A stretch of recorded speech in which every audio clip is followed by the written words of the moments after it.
Hello students, in this video we'll discuss the Bessel equation of order n, where n is an integer. The Bessel equation of order n, and here n is going to be an integer, n's in z, is x squared y double prime plus x y prime plus x squared minus n squared y equals 0. So it's a homogeneous second order linear differential equation with non-constant coefficients. In particular, we can see from this equation, the structure of this equation, that x equals 0 is a regular singular point. So note, x equals 0 is a regular singular point. Okay? And so now what we can do is we can write down the form of the solution for regular singular points. Your solution has a Taylor series expansion, not quite a Taylor series expansion, but it has the shifted Taylor series expansion. And I've used n already, so let's change that n to a k since n is the order of the equation over here. So let's change that n to a k. K equals 0 to infinity, 0 to infinity, ak x to the k plus c. And we're going to try to find the values of c for which y is a solution, okay? And so let's plug this into the equation. So now when this is y, we have what? We have that y prime is equal to the sum, k goes from 0 to infinity, k plus c, ak x to the k plus c minus 1, and y double prime is the sum, k goes from 0 to infinity, of k plus c minus 1, and then k plus c, and then a k, and then finally an x to the k plus c minus 2. Now when we fill in these equations over here, what are we going to see? We're really multiplying y double prime by x squared, so this negative 2 is going to turn back into just, that's going to vanish, I'm going to have a k plus c. When I hit y prime with an x, that negative one over there is just going to turn to a k plus c. So this term over here, and this negative n squared term all have a power of x to the n, x to the k plus c. So if I plug this into the equation, what do we have? We have the sum, k goes from 0 to infinity, of this expression over here, ak. So we're going to have an ak, those are our coefficients. And then we have an k plus c minus 1 and a k plus c plus k plus c. And so that will simplify to what? So I have this plus this over here. They both have a factor of k plus c. So if we pull out a factor of k plus c, if we were to do that, like so, from each of those terms, and when I add them together, we'd have a what? We would have a k plus c minus 1, and then plus 1, so it's just k plus c squared. So we'll have a k plus c quantity squared, k plus c quantity squared over there, and then of course minus n squared, x to the power k plus c. And then the next terms we're going to have are what? We're going to have the sum over here. Now I have x squared times y. That's going to shift all the terms over. The sum, k goes from 0 to infinity of ak, and then x to the k plus c plus 2 is equal to 0. So now that's the equation that is the equation that the power series satisfies if y is the solution to the Bessel equation of order n, right? Now the special case of this, when n is equal to 0, we get a special case called the initial equation. So the initial equation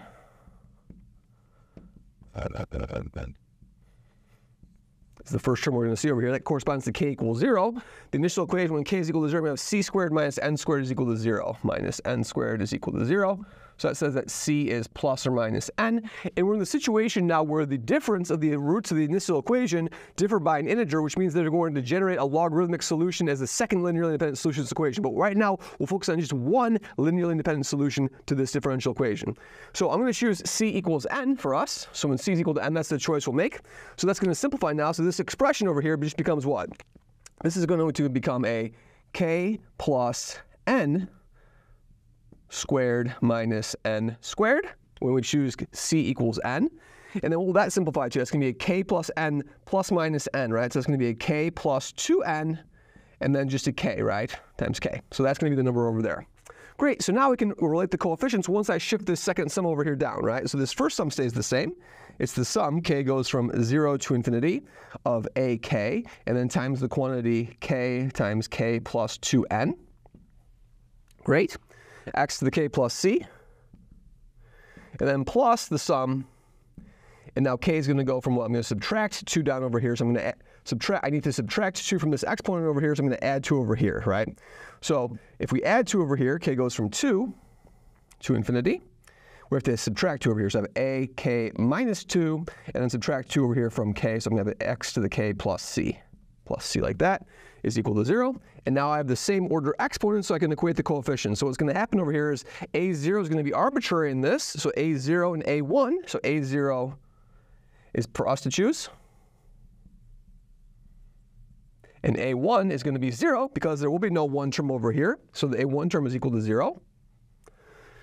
And then what's the relationship between the even numbers over here? So we're going to have ak is equal to negative ak minus 2 over what? Over k times k plus 2n. Like that, okay? And that's the recursion relationship for k greater than or equal to 2, right? K greater than or equal to 2, right? And so let's plug in a few values and see what we're going to get over here. So if we plug in a few values, if I plug in a2, for example, a2 is going to be negative a0 over k is equal to 2, so I'm going to have 2, and then a2 times plus a2 times 2 plus 4, right?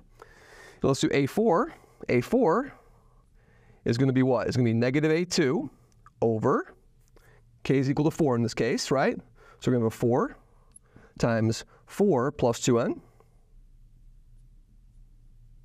Like that.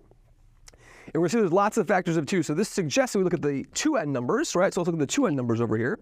So this tells me that a2k is going to be equal to negative a2k minus 2 over what? Over 2k, and then a 2k plus 2n, right?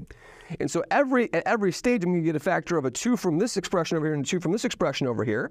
So if I do it by induction, this will tell me that what? That a2k is going to be negative 1 to the k, then a0, and then a what? Then a 2 to the 2n, 2 to the 2k, 2 to the 2k, a k factorial, and then a what? And then a k plus n. Then we'll have a what? Then when k is equal to 1, for example, we'll have a 1 plus n. We'll have a 1 plus n, all the way down to what? All the way down to a n plus n, like that. Okay, great. Now, of course, this term is almost a k plus n factorial, right?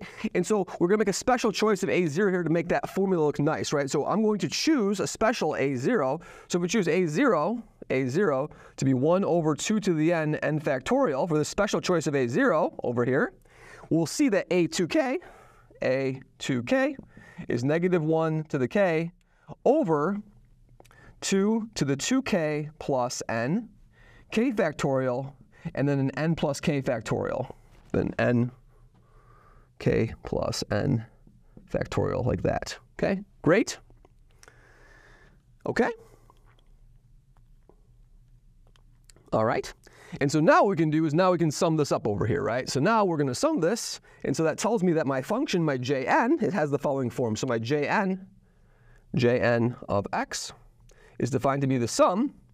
K goes from 0 to infinity, negative 1 to the k over k factorial, n plus k factorial, x over 2 to the 2k plus n. And this is our Bessel function of order n. This is our Bessel function